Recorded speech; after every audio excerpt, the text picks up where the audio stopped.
Hello and welcome to the In Focus series section of Drishti IAS. I am Aisha Singh and in today's video we will be discussing about India's solar power dream and what will be the challenges that India will be facing to complete this solar power dream.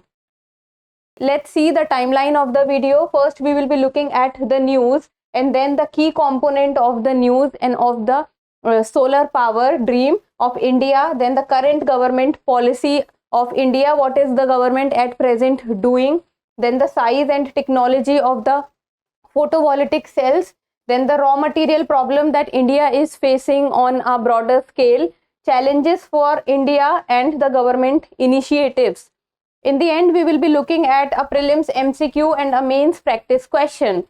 This topic is of relevance from General Studies paper 2 and 3, from paper 2 government policies and interventions, and from paper 3 solar energy and renewable energy.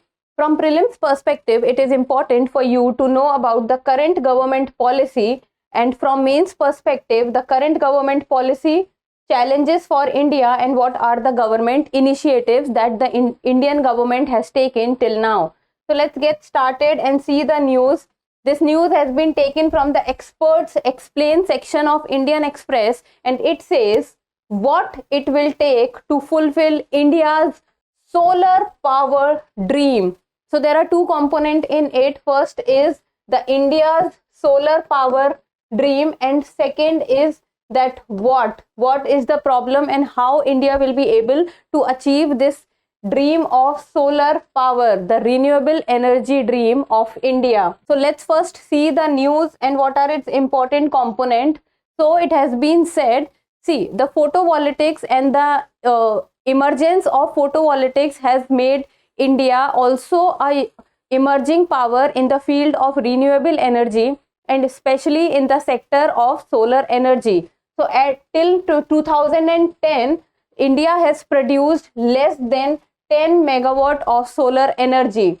But now India has added significant photovoltaics capacity over the past decade. It means after 2010 and with the emergence of the photovoltaic cells or the solar panels, India has added a significant capacity. Now India is also entering on a major scale into the solar power market, and it has achieved 50 gigawatt by 2022. And what is India's dream or what is India's aim for 2030 or by 2030 is that India is targeting about 500 gigawatt. This is the major important word here, that by 2030 India is targeting about 500 gigawatt of renewable energy deployment. And out of this 500 gigawatt, how much percentage is for the solar energy? Then the solar energy percentage is 280 gigawatt is expected from the solar photovoltaics. These two are very important points from both prelims and mains perspective. In your answer writing also you can write these points and fetch extra marks. Then the deployment of nearly 30 gigawatt of solar capacity every year until 2030. So if India want to achieve the target of 500 gigawatt, then from now onwards almost every year India needs to produce 30 gigawatt of solar capacity. So now let's talk about the key component. See, these are the solar panels, and India is also now moving and are seeing into the solar panels on a very major scale. We are also producing the solar parks and are entering into the solar panel markets on a very heavy note. So now let's see what are the key components. First is, see, the photovoltaics value chain consists of first fabricating polysilicon ingots.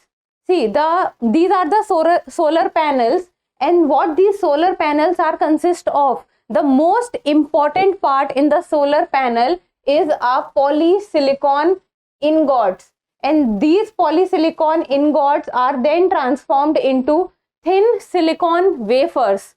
Then these thin silicon wafers will help in photovoltaics mini modules, and these mini modules will get assembled into market ready and field deployable modules. So what happens? First is the polysilicon ingots. Then the polysilicon ingots will help in the silicon wafers. So the most important and the most challenging part that India is facing now is these silicon wafers, because India is not manufacturing the silicon wafers and India is totally dependent on the import of these silicon wafers, and these are very, very expensive. So this is the most important and the challenging point for India, that they need to look into the manufacturing and the import of the silicon wafers. And then this silicon wafers get into the photovoltaics mini modules, and these mini modules will get assembled into market ready and field deployable modules. So this is the whole process that the photovoltaic cells gets into.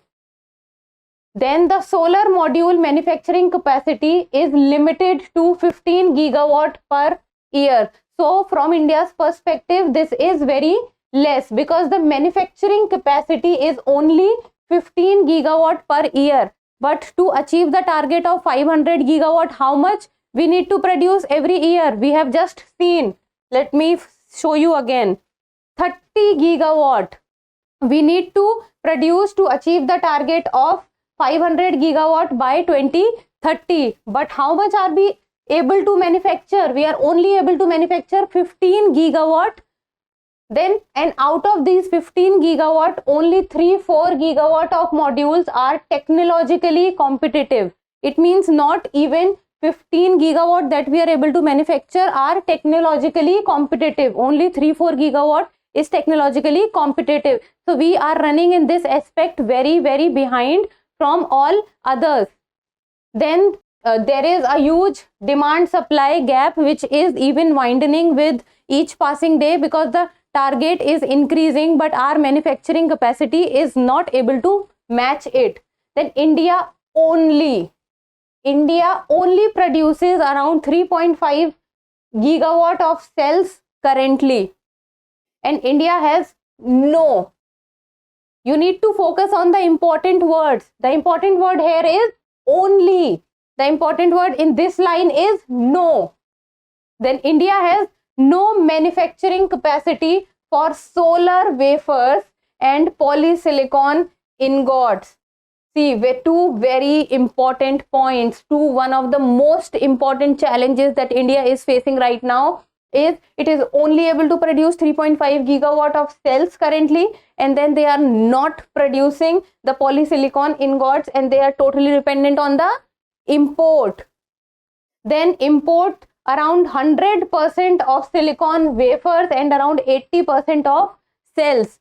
See, polysilicon ingots we are importing, silicon wafers we are importing, cells we are importing. So around 90% of the material is what we are doing. We are not manufacturing, we are importing from outside. It means we are completely dependent on the import for the manufacture of photovoltaic cells or for the manufacture of solar energy in our country. Then India remains dependent on import of solar modules. Now let's look at current government policy, and that is that the government has identified this gap and they are trying their level best to narrow this gap.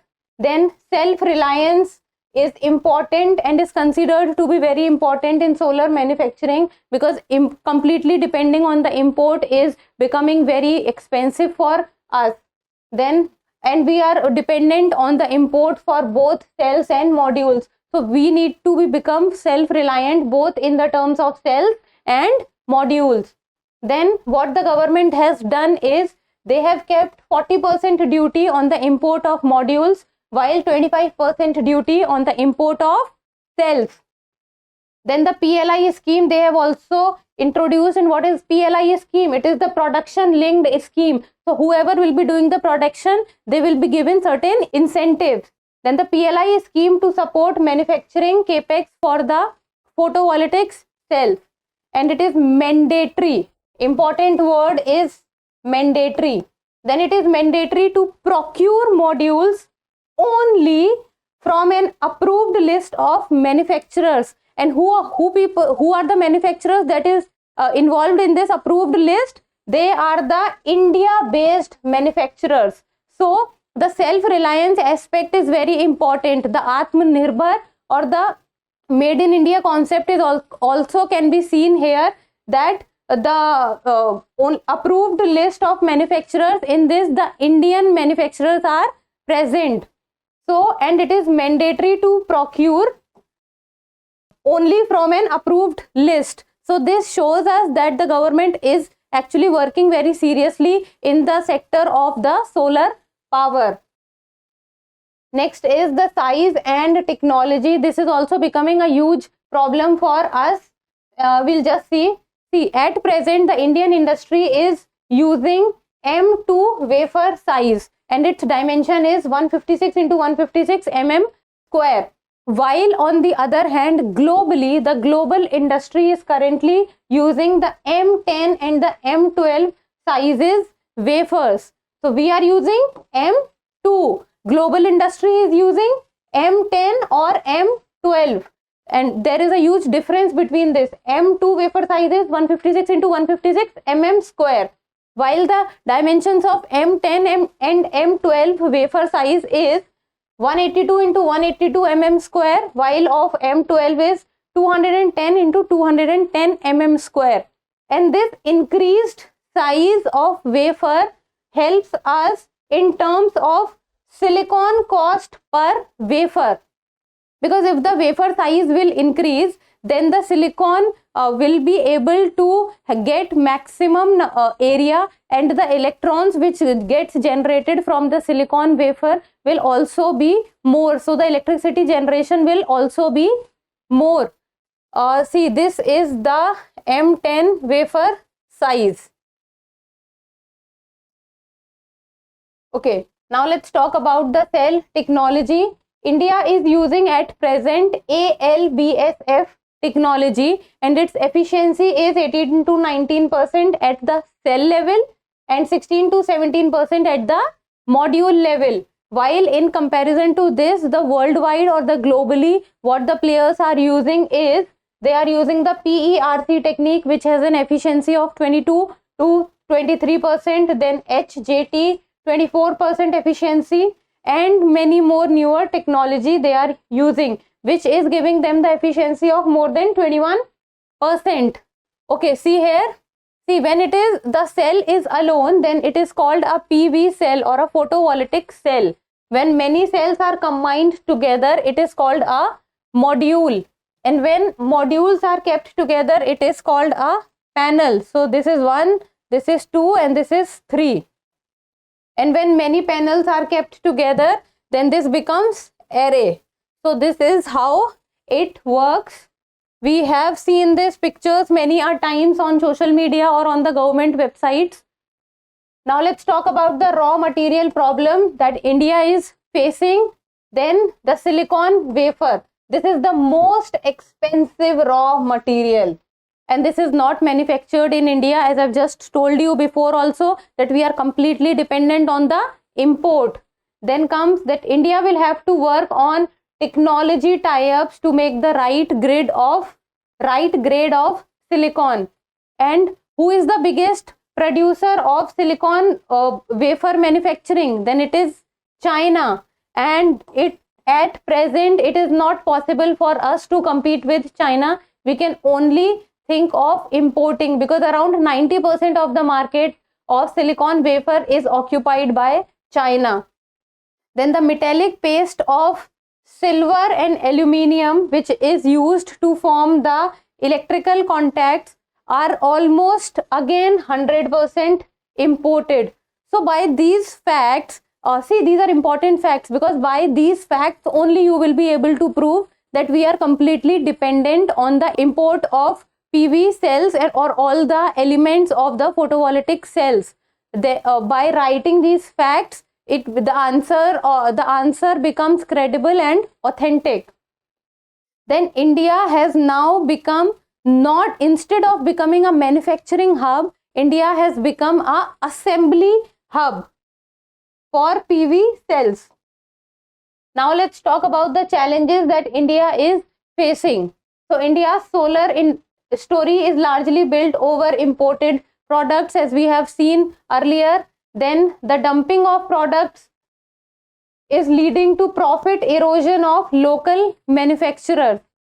Then third becomes that Indian domestic manufacturers, they are not technically and economically strong to compete with the Chinese companies. They need the support of the government, because alone they will not be able to compete with the Chinese companies, as they need capital, they need land, and they also need technology, expertise, which at present India does not possess much.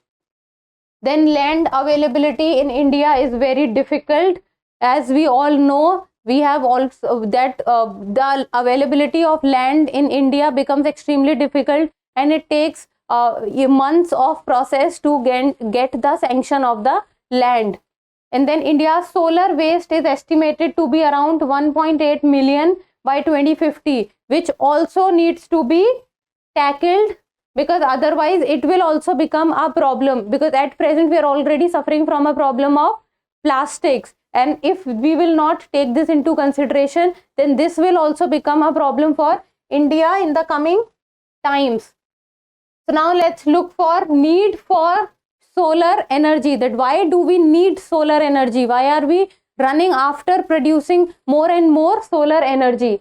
So first is energy security. India is mainly dependent on the thermal energy, while if we will move towards more towards the renewable energy, then it will become easy for us also to pass it on to the future generation, and even this will help us in economics, or the economically also this will be very helpful for us, because proper electricity is required for industrialization and agriculture. If we want to be a manufacturing hub, then proper electricity at all times is necessary.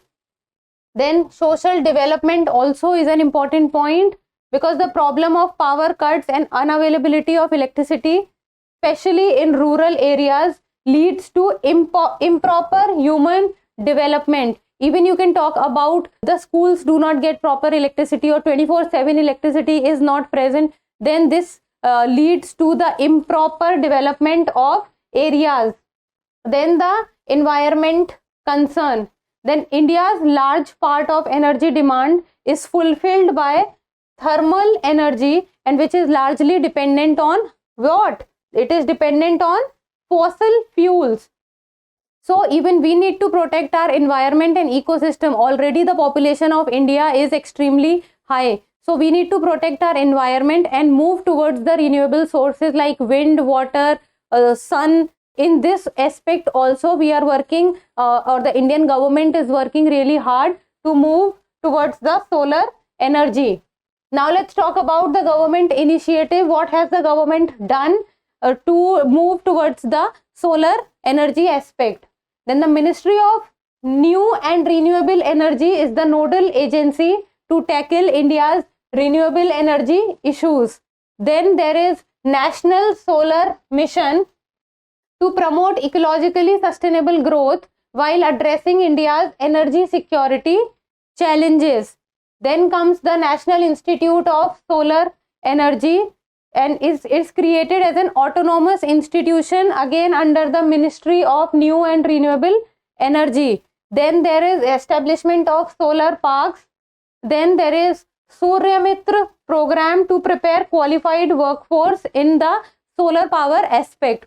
See, there are much more and many more programs that Indian government has started. This is just few of them. If you can search for more, you people can also write different program names or the initiative names.